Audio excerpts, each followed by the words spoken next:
Welcome to Mamata Reddy talks. ఏ యుగం వచ్చేసింది. రోబోలు కూడా మార్కెట్లోకి వచ్చేసాయి. ప్రస్తుతం కొన్ని ఇళ్లలో కూడా వచ్చేసాయి.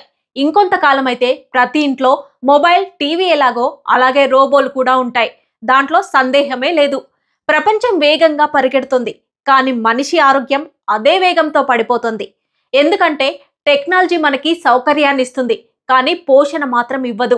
ఎంత టెక్నాలజీ వచ్చినా, ఎంతో పెద్ద పెద్ద బిల్డింగ్స్ కట్టగలిగినా, ఎన్నో గొప్ప గొప్ప యంత్రాలు తయారు చేయగలిగినా మనకు ఆకలేస్తే వాటిని మాత్రం మనం తినలేము కదా. చివరాఖరికి మనకు కావాల్సింది ఆహారమే. రోబోలు మనం ఇచ్చిన సరుకులతో వండి పెట్టగలవేమో, వడ్డించగలవేమో, కానీ పంటను మాత్రం తయారు చేయలేవు కదా. డబ్బులను మనం ప్రింట్ చేసుకోవచ్చు, పెద్ద పెద్ద బిల్డింగ్స్ కట్టొచ్చు, యంత్రాలను తయారు చేయొచ్చు, కానీ పండించే భూమిని మాత్రం మనిషి తయారు చేయలేడు. ఆహారం పండించే నేలని మళ్ళీ సృష్టించలేడు. అందుకే కదా మనం మార్స్ మీద నీళ్లు వెతుకుతున్నాం. వ్యవసాయ భూమి కేవలం ఆస్తి మాత్రమే కాదు, భవిష్యత్ బీమా కూడా. అందుకేనేమో బిల్ గేట్స్ అనే టెక్ బిలీనియర్ 2 లక్షల ఎకరాల కంటే ఎక్కువ వ్యవసాయ భూమిని కొనుగోలు చేశారు. ఆయన బిజినెస్ కోసమో ప్రాఫిట్ మాత్రమే కావాలి అనుకుంటే శాటిలైట్లు, కంపెనీలు, ఐలాండ్లు ఇంకా ఏవైనా కొనే స్తోమత అవకాశాలున్నాయి. కానీ ఆయన చూస్ చేసుకున్నది మాత్రం వ్యవసాయ భూమినే. ఎందుకు ఒక్కసారి ఆలోచించండి. ప్రపంచ కుబేరుడు ఎలన్ మస్క్ ఏమన్నారంటే, ఫ్యూచర్లో రోబోలు అన్ని పనులు చేస్తాయి. మనుషులుగా మనకు మిగిలిన పని మన తిండిని మనం పండించుకోవడం అని, అందులోనే ఆనందాన్ని చూస్తామని.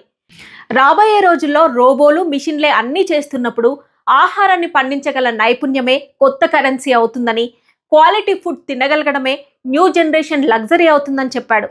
ఆయన చెప్పింది నిజమే అనిపిస్తుంది కదా. కానీ మన దేశంలో మాత్రం పరిస్థితి వేరేలా ఉంది. అన్నం పెట్టే వారి కంటే అది పండించే రైతు గొప్పవాడు అనే విషయాన్ని మనం గుర్తించలేకపోతున్నాం. అన్నాన్ని పండించే రైతు విలువను ఇంకా అర్థం చేసుకోలేకపోతున్నాం. ఎన్ని ప్రభుత్వాలు మారినా రైతు బతుకు మాత్రం మారడం లేదు. మనం టెక్నాలజీ దిశగా ముందుకెళ్తున్నాం, కానీ వ్యవసాయ భూములను మాత్రం వెనక్కి నెట్టి కాంక్రీట్ చేస్తూనే ఉన్నాం. పంట పొలాలన్నీ కార్పొరేట్ బిల్డింగ్లుగా మారుతున్నాయి. వేల ఏళ్లుగా మనల్ని కాపాడిన భూమి ఇప్పుడు రియల్ ఎస్టేట్ స్క్వేర్ యార్డ్లుగా మారిపోతోంది. సో మనందరిలో కూడా వ్యవసాయం గురించి అవేర్నెస్ రావాల్సిన అవసరం ఉంది. వ్యవసాయ భూముల్ని కాపాడే చట్టాలు రావాలి. రైతులకు గిట్టుబాటు ధర కల్పించాలి. సమయానికి సబ్సిడీలు, నీటి సరఫరా, రైతును ప్రోత్సహించే కొత్త పాలసీలు ప్రభుత్వాలు తీసుకురావాలి. వ్యవసాయాన్ని ఒక లాభదాయక రంగంగా మార్చడం గురించి ఆలోచించాలి. ఇవి జరిగితే మాత్రమే మనమందరం ఆరోగ్యంగా జీవించగలం. పంట పండించడానికి భూమి, రైతు, ప్రకృతి ఈ 3 తప్ప మరొక మార్గమే లేదు. మనిషి లగ్జరీకి టెక్నాలజీ కావాలి, కానీ మనిషి బతకాలంటే భూమి, పంటలు, రైతు కావాలి. భూమి అనేది మనిషి చేతుల్లో ఉన్న ఒక వరం. దానిని సద్వినియోగం చేసుకోలేకపోతే మనకు మనగడే లేదు. మనమంతా బ్యాంక్ బ్యాలెన్స్ మాత్రమే చూసుకుంటున్నాం, కానీ రేపటి తరం ఆహార నాణ్యత సంగతేంటి? మన తాతలు భూమిని ప్రేమతో కాపాడారు. ఇప్పుడు మనం దానిని సాంకేతికతతో కాపాడాలి. సెన్సార్లు వాడండి, డ్రోన్లు వాడండి, వ్యవసాయం లాభసాటిగా చేయండి, కానీ భూమిని మాత్రం అమ్మేయకండి.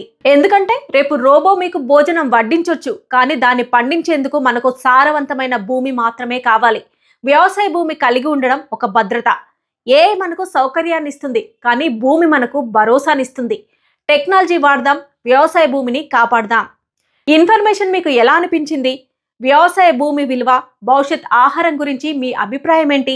కామెంట్ బాక్స్లో తెలపండి. ఛానల్ని సబ్స్క్రైబ్ చేయడం మర్చిపోకండి. Thanks for watching.